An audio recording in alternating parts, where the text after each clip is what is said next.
Welcome to Saxon Math Course 3, Lesson 110, Starred Problems. Your first starred problem is question number 1. Question number 1 says, describe as either a direct variation or an indirect variation. Part A says, the length and width of a rectangle with area 24 inches squared. Well, let's think of some examples. We could have a length of 2, which would mean we need a width of 12. We could have a length of 4, which would mean we'd have a width of 6.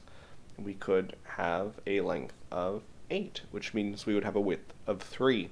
Now, what we can see here is as we're having an increasing length, the width is decreasing. And remember, if one goes up and the other goes down, it means it is an indirect variation.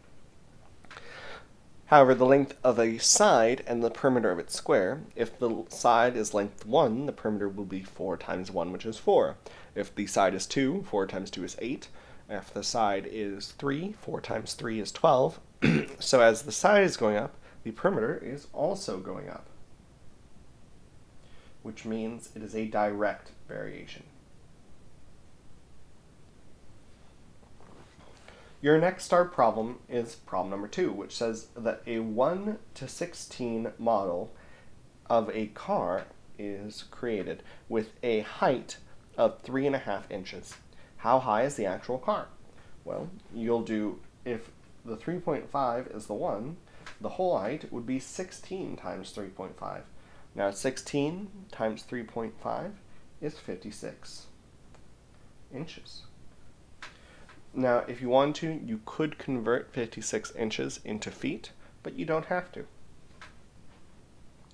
Your next starred problem is problem number 5, and it's a long one. Now, you're given a figure, a drawing of a rectangle with a parallelogram and 2 triangles created inside of it.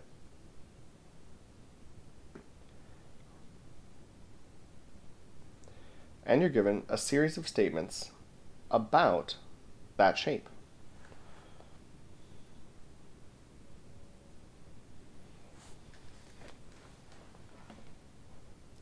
So here's the shape that you're given.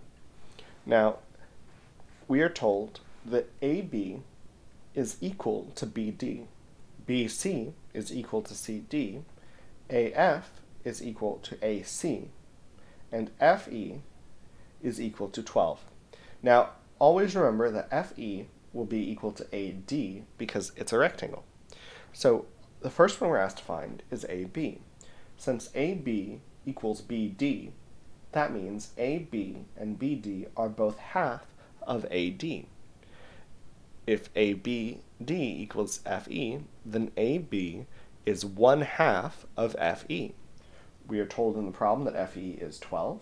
So AB is half of 12. Half of 12 is 6.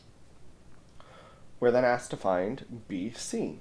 BC is half of BD, and BD is equal to AB. So we would find half of the value we just found for AB, which was 6. Half of 6 is 3. We are then asked to find AF. Now, AF is equal to AC. AC is AB plus BC. So we would do 6 plus 3, because that's what we just found. 6 plus 3 is 9 centimeters. We are then asked to find the area of the triangle ABF. Now, the area of a triangle is 1/2 times the base times the height. AF we found was 9. AB we found was 6, and we're going to multiply 6 times a half. A half of 6 is 3. 3 times 9 is 27 square centimeters. And that's started problem number 5. Started problem number 9 asks you to find the probability in terms of pi that an object lands in the circle, that it lands in the triangle also lands in the circle. Now, to do that, we're going to find the area of the circle and put it over the area of the triangle. That's how we find probability of a shape in a shape. Now, to find the area of the triangle, we need to know the base and the height, but we don't know the height. However, we see a 9 and a 15. We know that 9 is 3 times 3, and 15 is 5 times 3. And we know that there's a pattern. If we have 3, something, and 5, it's always 3, 4, 5. And 4 times 3 is 12. So that means this is 12. So when we're going through and we have pi times r squared, that's going to be pi times 2 to the power of 2. And it's going to be 1/2 of 12 times 9. 2 squared is 4. Half of 12 is 6. And we can reduce 4 and 6 both by 2. 4 divided by 2 is 2, and 6 divided by 2 is 3. 2 times pi is 2 pi, and 3 times 9 is 27. Question 10, also a starred problem, then asks you to find which probability this is closest to. Well, if I have 2 pi over 27, pi is about 3. It's a little bit more than 3. So if we have 2 times pi, it's going to be about 6. So we want to find a probability which is close to 6/27th.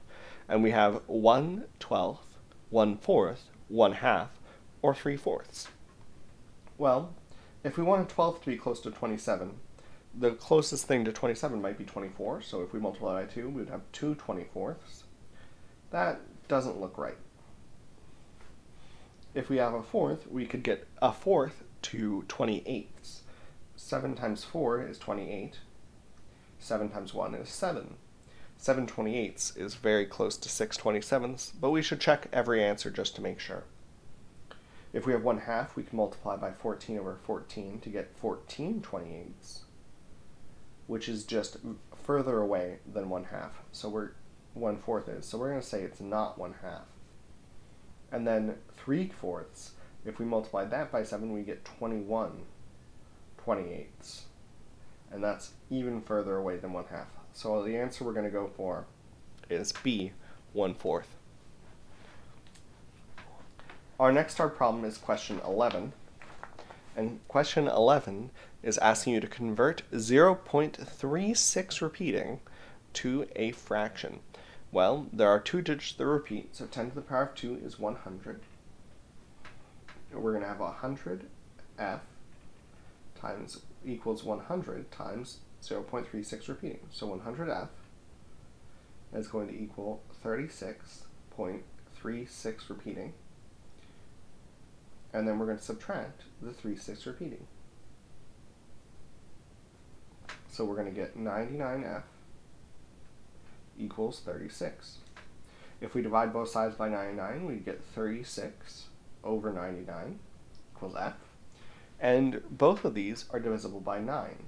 36 divided by 9 is 4, and 99 divided by 9 is 11.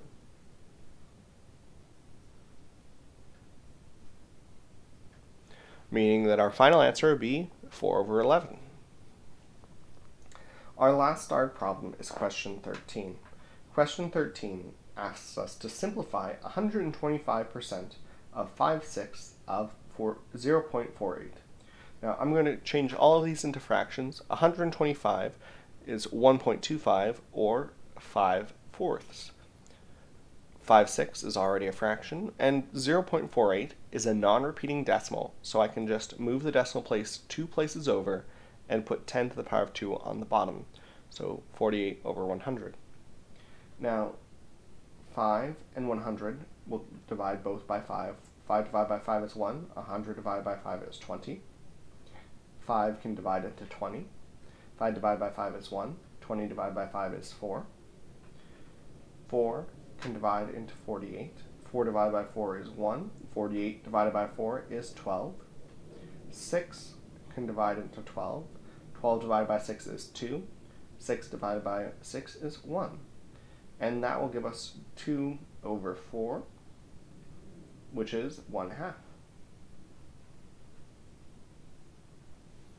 And that's our final star problem. Make sure you finish up the rest of the homework. Stay safe, Stay inside and wash your hands.